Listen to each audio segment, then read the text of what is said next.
All right, guys, welcome back into another episode of To The Show Baseball Podcast. I am your host, Andrew Parker. In today's episode, I'm going into the Milwaukee Brewers system. I got Ryan Birchard on, who just wrapped up a year in High A, Wisconsin, where he's winning a Pitcher of the Week award to end out the year for 7 no-hit innings there.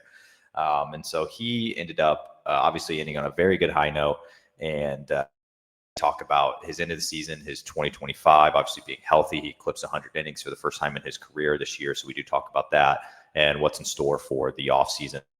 But before I do get any further, whether you're watching me on YouTube right now, listening on Spotify, Apple Podcasts, wherever it is you get your podcast, please like and subscribe. YouTube, I am trying to make a huge push there. It's free to subscribe there, actually. So it would help me out a ton, and I do appreciate all and anybody that does. But without further ado, let me shoot you on.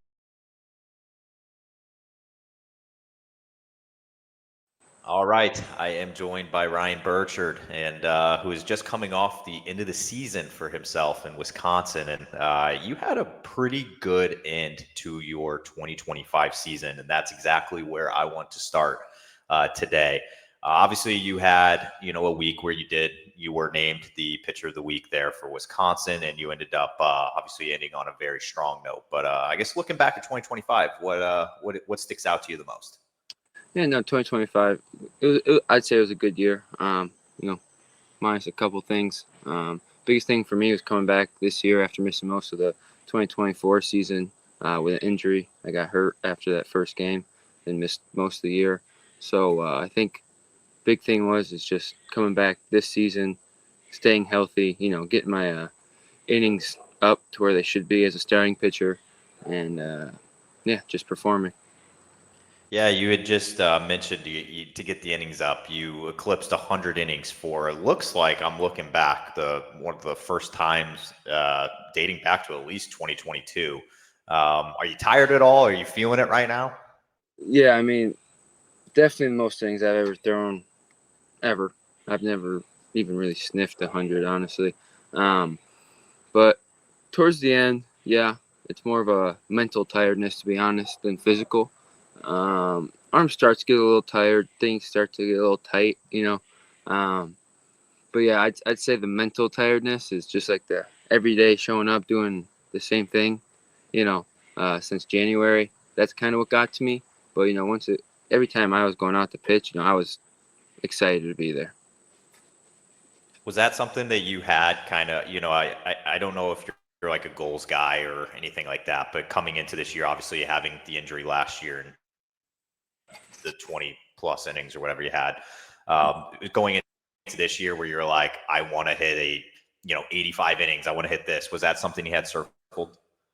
I wouldn't say like I had like a number of innings circled, but it's definitely just, I don't want to miss a start. But yeah, I mean, I am a goals guy. Usually I don't like innings. It's more like strikeouts and, stuff like that. That's fair.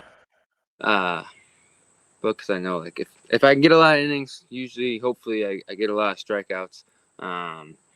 But yeah, like I said, it was just trying to get through healthy and make all my starts. Hey, I'm a big, availability is the best ability type thing. So obviously, whenever you do see a guy hit 100 innings, obviously now you made all your starts. You went, sort of deep in games, and I don't know. I always like the innings pitched, especially for the minor leagues, just because it shows that you're going out there every 5-6 days, whatever it is, and making those starts. But something that did stick out to me about your season, by the way, I was going through like your month by month, and it looked like you almost got better the later it got into the season. So your month of August, you held hitters to a 387 OPS over your 5 outings, and it was the best month you had of the year. Did you kind of feel the same way? Did you just get into a rhythm? I guess why do you think you got better as the year went on?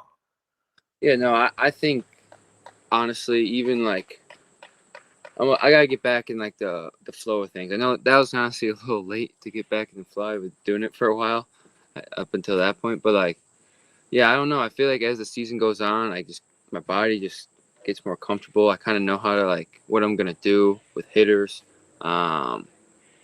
The nerves are way down. I'm not really nervous.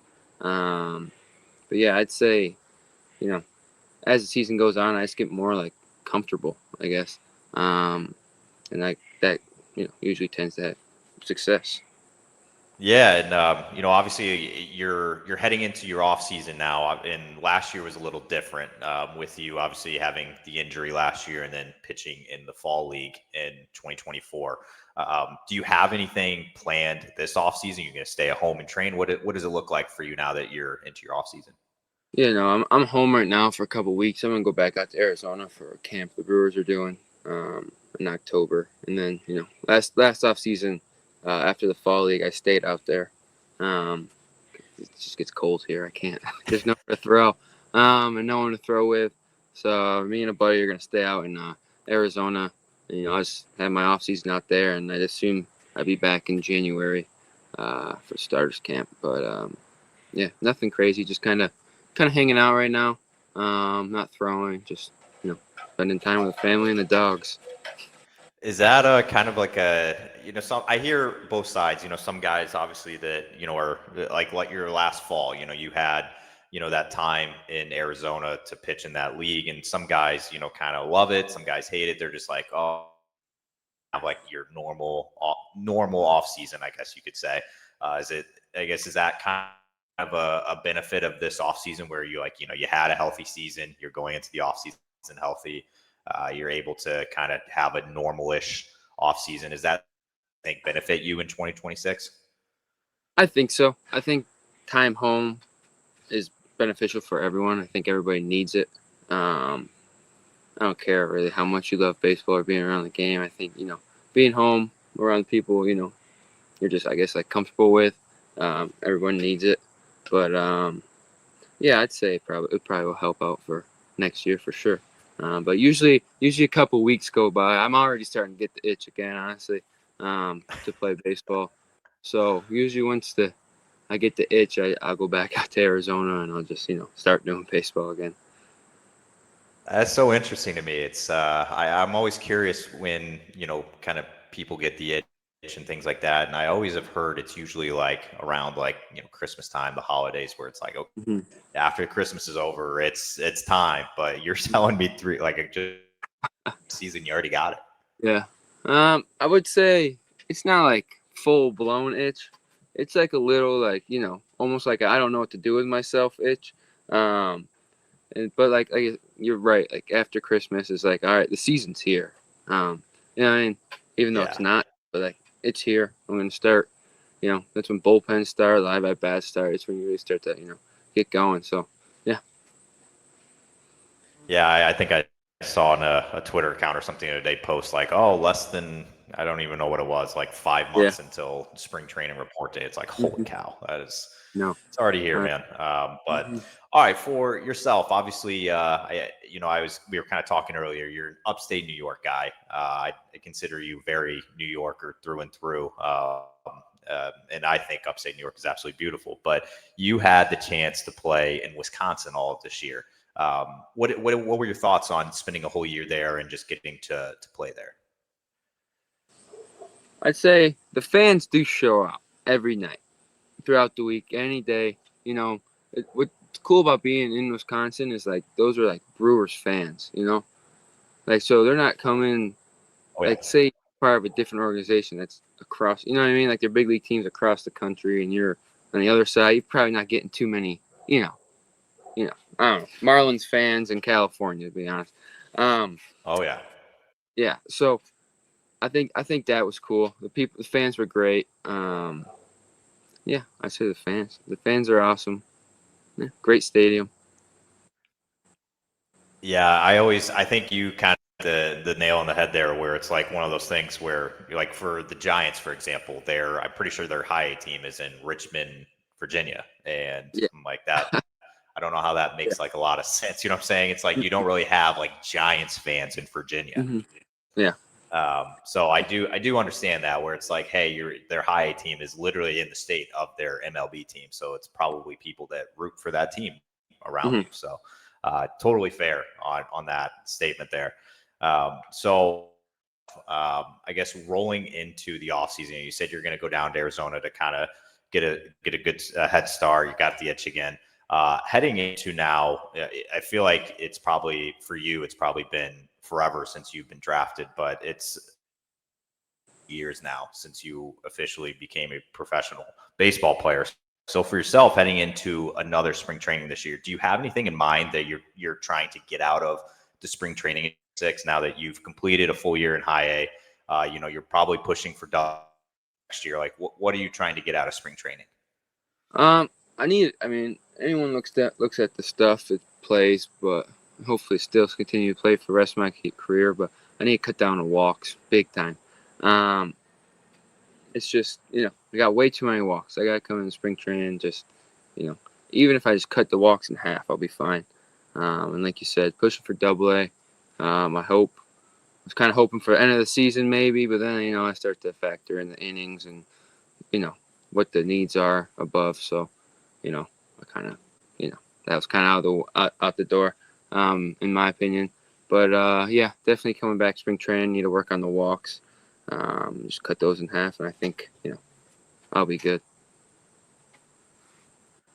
I'm always curious too, like, when I hear guys kind of say, like, I always talk to, some guys around the game and they're kind of like, oh, I'd love to add to the strikeout numbers. You're very good in that department.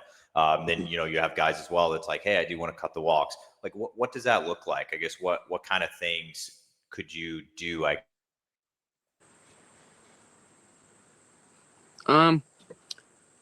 in my opinion, I think it's mechanical right now. I think some mechanical stuff's off. I'm just going 3-2 on a lot of people. It's either it's like a strikeout or a walk. And you just get ahead, and kind of once I'm ahead, I can't throw 3 balls. I gotta put them away or let them hit the ball, get themselves out.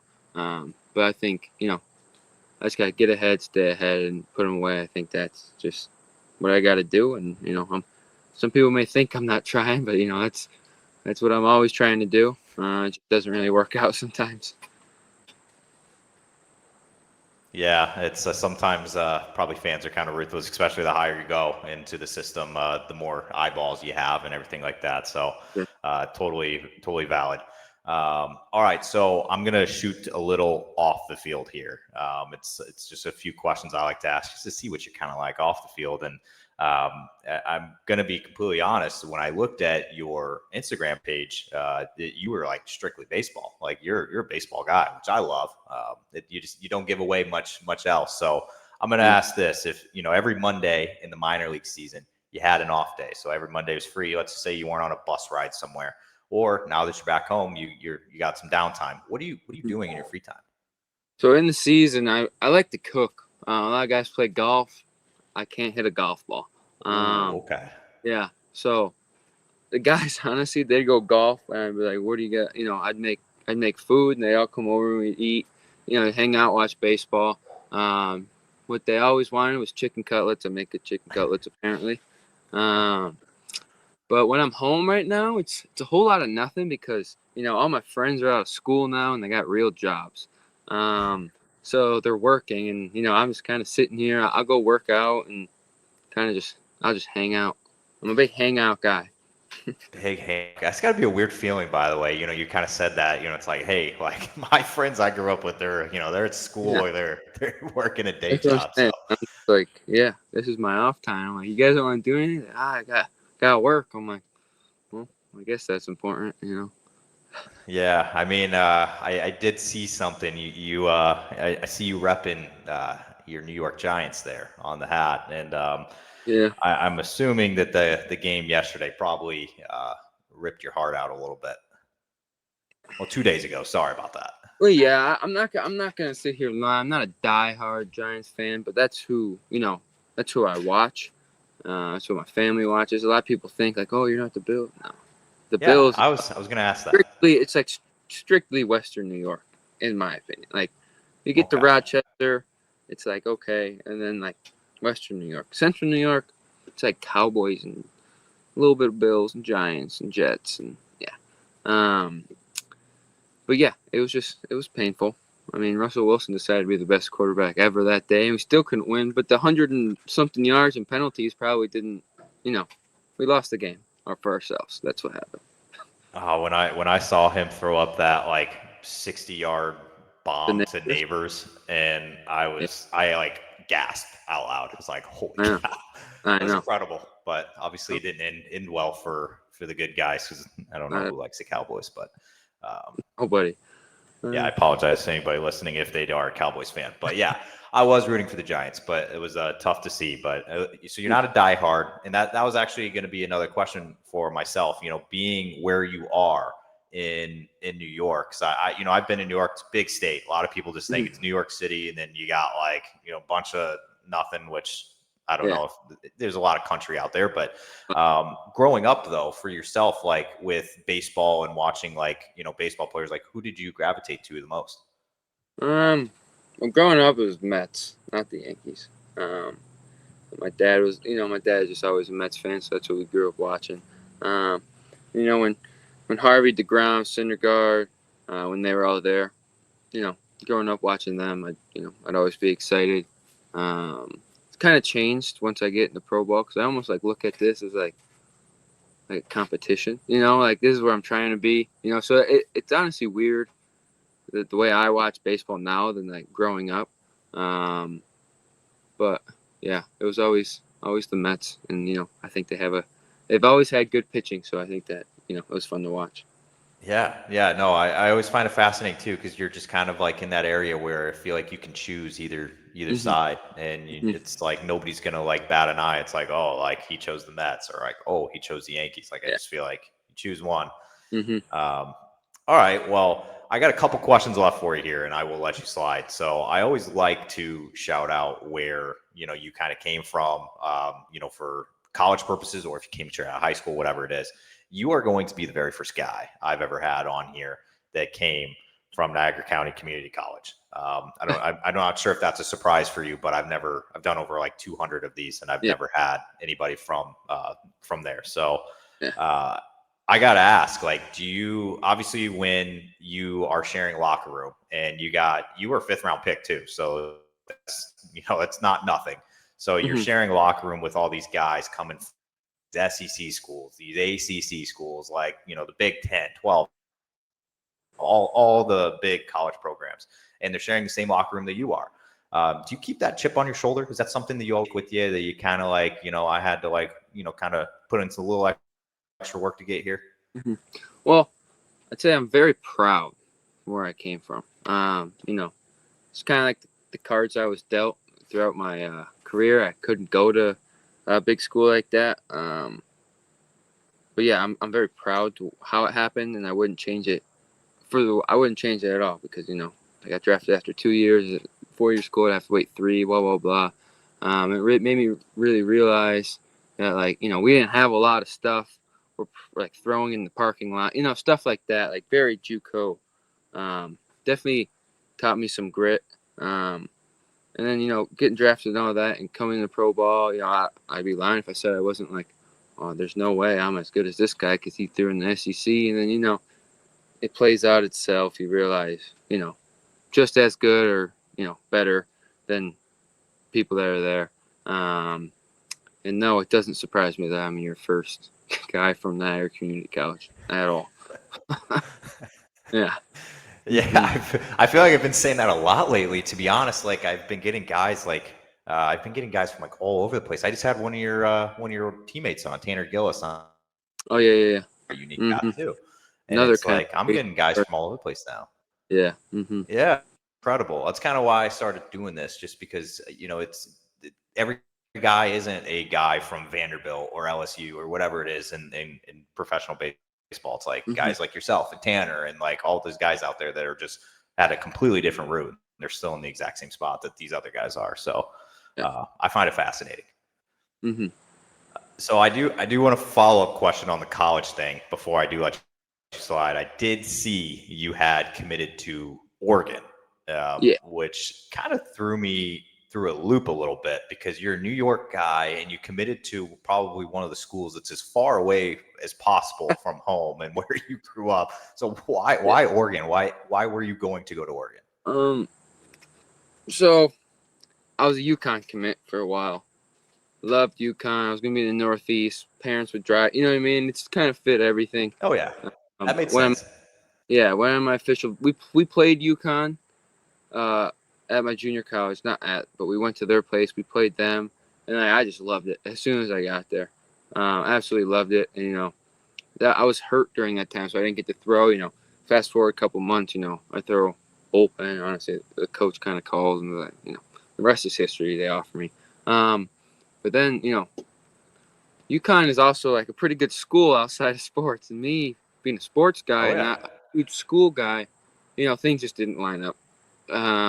So eventually had to decommit from there, and I wasn't happy. It was a mix up with the junior college, and credits and stuff. So I'm not going to put it all on me. It was not really my fault, to be honest. But at that point I knew I was kind of going to get drafted. And I was like, oh, I'm not going to school, so I called my agent, blah, blah, blah. And a couple things happened, Oregon's in the mix, and, they're out. They just won like their regional, and their coach is like FaceTiming me in the airport. I'm like, I was kind of dragging my feet. And I was just trying to commit to like honestly the biggest school and the school that had the most stuff. Cause I like gear. I like stuff. Yeah. I mean, like Oregon. That's the place for gear. You know what I mean? I was like, well, yeah. And then I committed there, and I ended up getting drafted. And I wasn't really planning on going to school, but. I was excited to go to Oregon. I'm not going to lie. I was excited. Okay. But, yeah, it happened very quick. It was very, right before the draft. So, yeah. Yeah, no, I was very curious because I'm like, it's so far away from home. I wanted to know the backstory, but it sounded like it was a little bit of a leverage situation where you're like, I don't have to sign, so yeah. You get it. It's all good. All right. One question here, and I will let you go. So earlier in this episode, you had told me that you were a little bit of a goals guy. So I want to know, and going into 2026, what is the number one goal next year? Like, what will you have at the top of your goal list for the 2026 season? Right now, it's honestly just to start in AA. Looking at the organization, we got a lot of people. A lot of pitchers. Oh, yeah.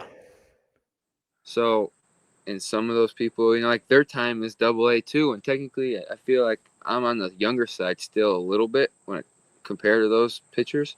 So I think I deserve it.